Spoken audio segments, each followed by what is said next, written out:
लांजा कोत्रेवाडी येथील dumping ground हटवण्यासाठी आज लांजा तालुका शिवसेना उद्धव बाळासाहेब ठाकरे आणि कोत्रेवाडी ग्रामस्थांच्या लाक्षणिक उपोषणाला सुरुवात झाली आहे।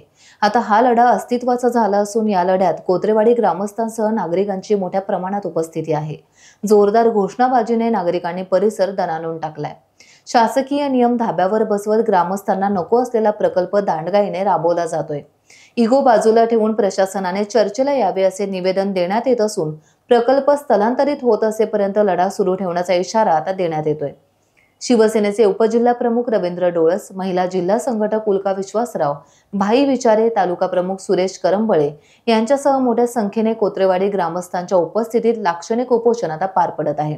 ही ठिणगी वेळीच विझवली पाहिजे, अन्यथा हा रोष वणवारूपी पसरेल असं आता जनतेतून म्हटलं जात आहे। कोत्रेवाडीचं डम्पिंग ग्राउंड रद्द, आता लढा अस्तित्वाचा, आता लढा अस्तित्वाचा, आता लढा अस्तित्वाचा।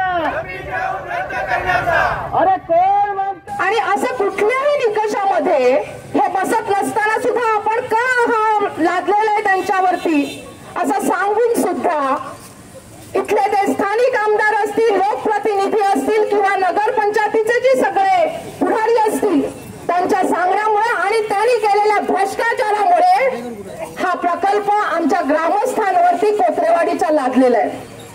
अधिवेशन चालू आहे, मी तर सगळ्यांना सांगते की हा जोपर्यंत कोत्रेवाडीचा प्रकल्प स्थलांतरित होत नाही आणि प्रशासन आमच्या इथे येऊन जोपर्यंत इथे येऊन आमच्याशी चर्चा करत नाही, ते रद्द केल्यापर्यंत, स्थलांतरित करण्यापर्यंत, तोपर्यंत आमचा हा लढा कायम राहणार आहे।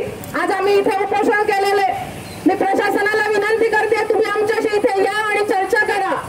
जर का तुम्ही इथे आलात नाही, आमच्याशी चर्चा केली नाहीत आणि हे उपोषण आमचं जे आम्ही केलेलं आहे आणि त्या ज्यासाठी केलेले हा रद्द करण्यासाठी, हा स्थलांतरित करण्यासाठी जर आलात नाही आपण, तर मी आज इथे पोलीस यंत्रणेला सुद्धा सांगते की आम्हाला पुढचं पाऊल घ्यायला भाग पाडू नका। आमची सगळी मंडळी इथे उपस्थित आहे, ती सगळी मंडळी आम्ही तुमच्या इथे येऊन आम्ही मोर्चा काढू हे सुद्धा आम्ही तुम्हाला आव्हान देतोय। आणि म्हणूनच आमच्या या लोकशाहीने मार्गाने केलेल्या या उपोषणाचा आपण सन्मान राखावा, अन्यथा आम्ही इथे आता गप्प बसणार नाहीत। जोपर्यंत हे कोत्रेवाडीचं डम्पिंग ग्राउंड स्थलांतरित होत नाही तोपर्यंत आमचा लढा हा कायम राहणार आहे, एवढीच आता सूचना आपल्याला करते। जय हिंद, जय महाराष्ट्र।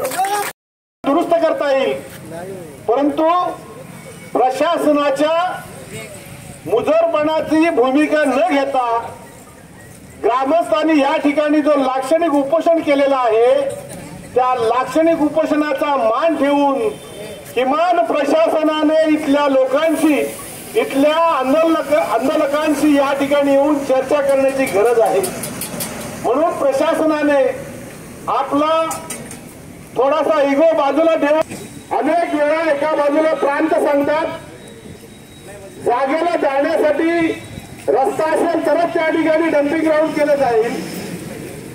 दुसऱ्या बाजूला लांजा नगरपंचायत सांगते की डम्पिंग ग्राउंड जागा खरेदी करण्याचा घाट नेमका कशासाठी घातला गेला, कोणाचे खिसे भरण्यासाठी हे काम झालं की काय, असा प्रश्न उपस्थित केला जातो। आम्ही पण नगरपंचायतीमध्ये नगरसेवक असताना नदीकाठी पाण्याचे स्रोत असलेल्या ठिकाणी असल्याने अशाला आणि संबंधित लोकांना फार महत्व होतं, त्यामुळे त्या लोकांनी त्या ठिकाणी शहरातील ग्रामस्थांच्या भावनेचा विचार न करता या ठिकाणी डम्पिंग ग्राउंडची जागा खरेदी केलेली आहे। पुन्हा एकदा मी माझ्या या माध्यमातून रद्द कोत्रेवाडीचं डम्पिंग ग्राउंड रद्द, कोत्रेवाडीचं डम्पिंग ग्राउंड रद्द, आता लढा अस्तित्वाचा, आता लढा अस्तित्वाचा,